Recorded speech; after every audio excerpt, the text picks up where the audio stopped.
Have you ever reached the end of the day, exhausted only to realize you didn't do anything truly meaningful? You ticked off your to-do list, answered all the emails, folded the laundry, and maybe even paid the bills.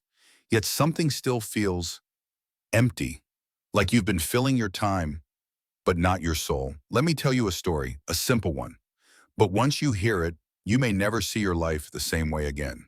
In a quiet little town, a renowned philosophy professor, known for his unorthodox teaching style, decided to visit a local elementary school. He wasn't there to lecture or test. He came with only one object, a large, empty glass jar. As he stepped into the classroom, the children stared at him curiously. The glass jar glistened in the sunlight, tucked under his arm like a secret waiting to be revealed. Without saying a word, he placed the jar on the table in front of the class. From a bag beneath the table, he began to take out several large stones, each about the size of a fist. One by one, he dropped them into the jar until no more could fit. Then he looked up. "Is the jar full?" he asked. The children, puzzled but excited, nodded. "Yes," they said in unison. He smiled. Then, from under the table, he pulled out a bag of small pebbles and gently poured them in. The pebbles trickled down between the spaces left by the stones. Again, he asked, "Now is it full?"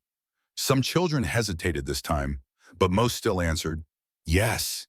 Without a word, the professor produced a bag of fine sand. Slowly, he poured it into the jar. The sand sifted through the stones and pebbles, filling the tiny cracks. "What about now?" he asked. The class was catching on. Some laughed. "Probably not." The professor nodded, then poured a full jug of water into the wire, soaking the sand until not a single drop could fit. Now the jar was truly full. With the jar now heavy and complete, the professor looked up at the class and spoke. "This jar," he said, "represents your life." He pointed to the large stones. "These are the important things: your family, your health, your dreams, your closest friends. If everything else were lost, but these remained, your life would still be meaningful." He then pointed to the pebbles. "These are the other things that matter: your job, your house, your car, your responsibilities. They're still significant, but they are not the foundation." He moved to the sand. The sand is everything else. The small stuff, the distractions, the arguments, the scrolling, the errands. And finally he smiled, and the water represents the small, spontaneous joys in life: a walk in the park, a smile from a stranger, a warm cup of tea with a friend. These moments may seem insignificant, but they remind us to live, not just exist. Then came the powerful truth. If you put the sand or water into the jar first, there's no room left for the stones. This story isn't just about time management. It's about life design. Most of us are living as if our jars will never run out of space. We say yes to every request, fill our schedules with tasks, and keep delaying what truly matters. We put off calling our parents. We skip dinner with our children to take another meeting. We tell ourselves we'll chase our dreams when things calm down, knowing deep down they never really will.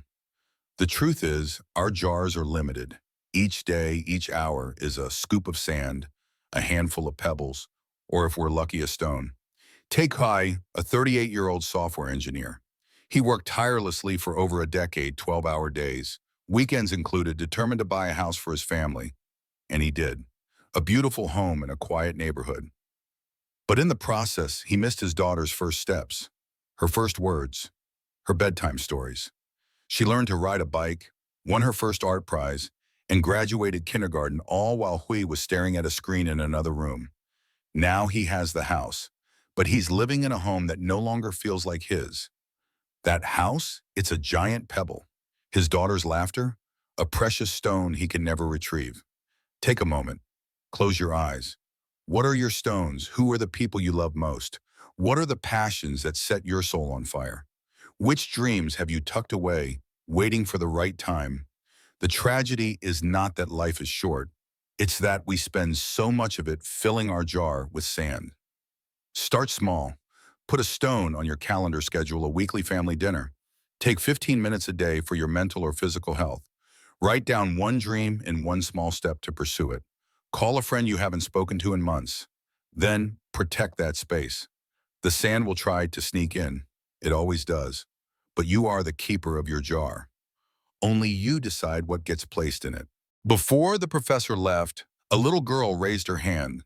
"Professor," she asked, "what about the water? Where does it fit in?" He paused, smiled, and said, "Ah, the water. It reminds us that even when life feels full, there's always room for joy. A spontaneous hug, a deep laugh, a shared cup of tea. These are the drops that make life sparkle.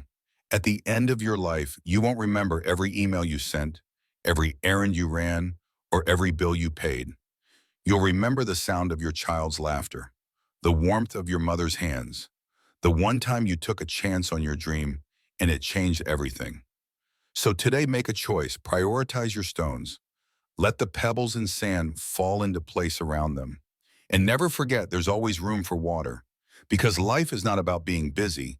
It's about being full, truly full, of what matters most.